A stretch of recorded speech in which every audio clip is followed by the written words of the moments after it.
வெளிநாட்டில் விளையக்கூடிய காய்கறிகள், பழங்கள் இது மேல மோகம் மக்களுக்கு நிறைய இப்ப கூடிருச்சு இல்லையா? என்ன விலை வித்தாலும் எப்படியாவது கஷ்டப்பட்டாவது அத வாங்கி என் குழந்தைங்களுக்கு நான் குடுத்துறணும். இல்ல நம்ம சாப்பிட்டு ஹெல்த்தி ஆயிடணும் அப்படின்னு நினைச்சிட்டு இருக்கீங்க இல்லையா? அ அது தேவையில்லாத ஒரு விஷயம் தாங்க.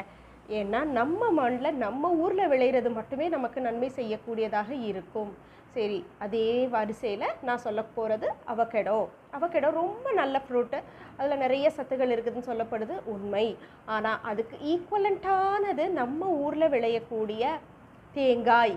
அதுல என்னென்ன சத்துக்கள் இருக்கோ, எவ்வளோ கேலரீஸ் இருக்கோ, என்னென்ன இருக்கோ எல்லாமே நம்ம தேங்காயில இருக்கு. அதை விட அதிகமாவே இருக்கு. தேங்காய் ரொம்ப நல்லது.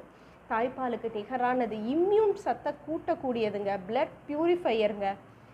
உங்களுடைய குடல் புண்ணை சரி பண்ணக்கூடியதுங்க. அவகேடோக்கு ஈக்குவலன்ட்டானது தேங்காய். இதுக்கு அடுத்த ஈக்குவலன்ட் அப்படின்னு பார்த்தீங்கன்னா வாழைப்பழமும் சீத்தாப்பழம்